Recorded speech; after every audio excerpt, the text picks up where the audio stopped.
श्री शिवाय नमस्तुभ्यं।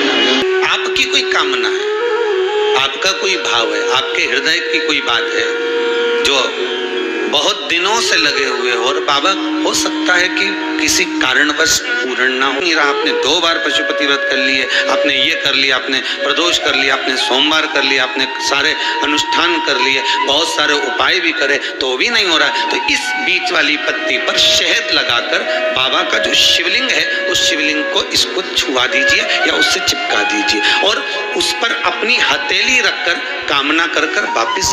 जिस व्यक्ति के जीवन में धन, संपदा, वैभव, श्रद्धा, लक्ष्मी की थोड़ी भी कमी दिखती हो उसको बेलपत्री के वृक्ष का पूजन चालू कर देना चाहिए। जाओ सोमवार के दिन बेलपत्र वृक्ष के नीचे जल चढ़ाकर, जल का सिंचन कर उसी बेलपत्र के नीचे शाम के समय पर संध्या काल में, प्रदोष काल में भगवान देवादिदेव महादेव गौरी शंकर का स्मरण करो और बेलपत्र के वृक्ष की ओर तुम्हारा मुख हो, कोई आसन नहीं, केवल। श्री शिवा नमस्तुभ्यं दोस्तों, हर हर महादेव। कैसे हैं आप? आशा करती हूँ सब ठीक होंगे और सुरक्षित होंगे। दोस्तों कल पड़ने जा रहा है सोमवार का बहुत ही सुंदर दिन। माघ माह का सोमवार तो पड़ ही रहा है, साथ ही साथ पड़ रही है संकटी चतुर्थी। बहुत ही सुंदर दिन पड़ रहा है, गणेश जी का दिन भी है और भगवान भोलेनाथ का भी बहुत सुंदर संयोग बन रहा है सोमवार का दिन। तो इस सोमवार पर अगर आपकी कोई विशेष मनोकामना है जो आप काफी समय से प्रयास कर रहे हैं वो पूरी हो ही नहीं रही है, आपने पशुपत व्रत कर लिए, आपने अनुष्ठान कर लिए, व्रत कर लिए, बहुत सारे उपाय कर लिए, फिर भी आपकी कोई कामना पूरी नहीं हो रही है, तो इस सोमवार पर अगर आप ये उपाय करते हैं तो निश्चित ही भोलेनाथ आपकी मनोकामना को पूरा जरूर करेंगे।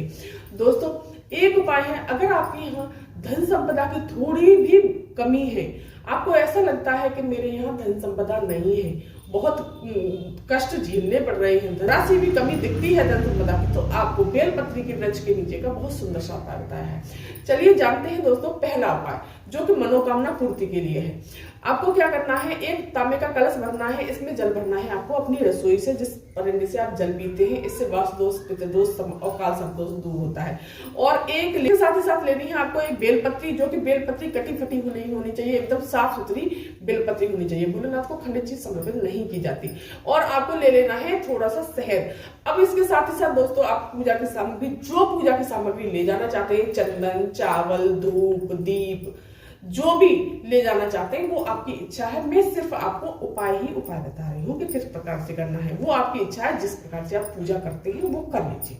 अब इसको लेकर के आपको सीधे पहुंच जाना है देवादिदेव महादेव के शिव मंदिर पहुंच करके आपको उत्तर दिशा की तरफ मुड़ करके खड़े हो जाना है।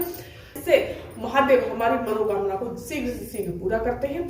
और दोस्तों उत्तर दिशा की तरफ मुड़ करके खड़े होने से ये भोलेनाथ हमारी मनोकामना जल्दी पूरी करते हैं। आपको सबसे पहले गणेश जी के स्थान पर जल समर्पित करना है, श्री शिवाय नमस्तुभ्यं मंत्र का जाप करते हुए, फिर कार्तिकेय जी के स्थान पर करना है, फिर माता अशोक सुंदरी के स्थान पर करना है, फिर माता पार्वती के स्थान पर, फिर श्री शिवाय नमस्तुभ्यं मंत्र का जाप करते हुए आपको सारा जल समर्पित कर देना है।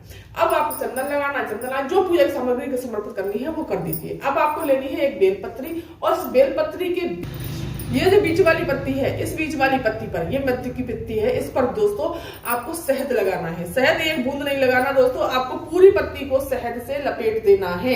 इस तरह से लपेट दीजिए और भोलेनाथ का कोई भी पंचाक्षर, षटाक्षर या श्री शिवा नमस्तुभ्यं मंत्र का जाप करते हुए अपनी कामना को कहते हुए, जो भी आपकी विशेष मनोकामना है जो आप काफी समय से प्रयास कर रहे हैं वो पूरी नहीं हो रही है, इसको शिवलिंग से चिपका देना है और अपनी हथेली रखकर इसी प्रकार से चिपकाए रहना है और अपनी जो भी कामना है वो भोलेनाथ से कह देनी है। इस तरह से कहने के बाद में आपको वही थोड़ी देर बैठ जाना है, भोलेनाथ से प्रार्थना करनी है, जो भी कामना है वो करने के पश्चात आपको जो जल बह करके जा रहा हो वहां से जल लेना है और जल लेकर के अपने नैनों से, मस्तक से और कंठ से लगा करके भोलेनाथ को प्रणाम करके आपको एक दीप लगाना हो तो लगा दीजिए और सीधे अपने घर चले आना है।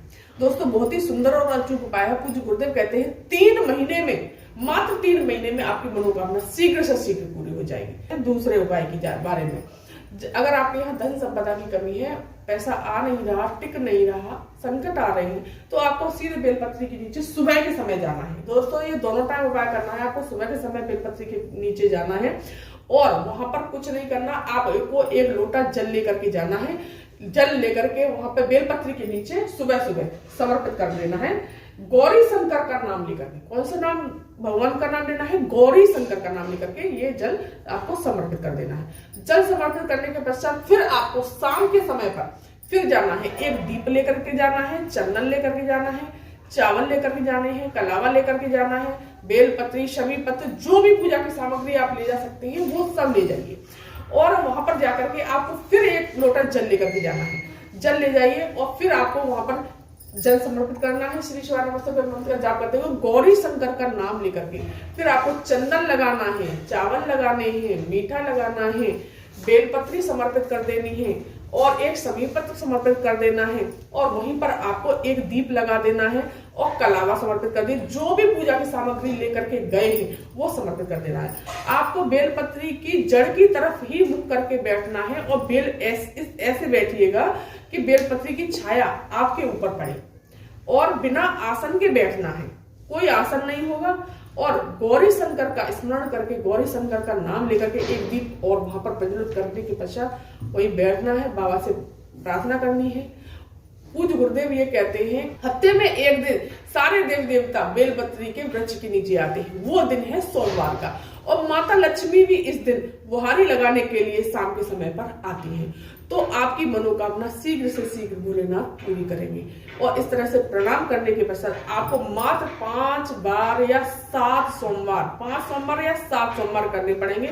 उसके पश्चात देखिए आपका व्यापार, धन से जुड़ी हुई जो भी समस्याएं होंगी वो सब दूर हो जाएंगी। तो दोस्तों ये थी जानकारी आज की। अगर ये वीडियो, ये जानकारी आपको पसंद आई हो तो मेरे चैनल को सब्सक्राइब कीजिए, वीडियो को लाइक कीजिए और कमेंट में श्री शिवाय नमस्तुभ्यं अवश्य लिखिएगा। धन्यवाद।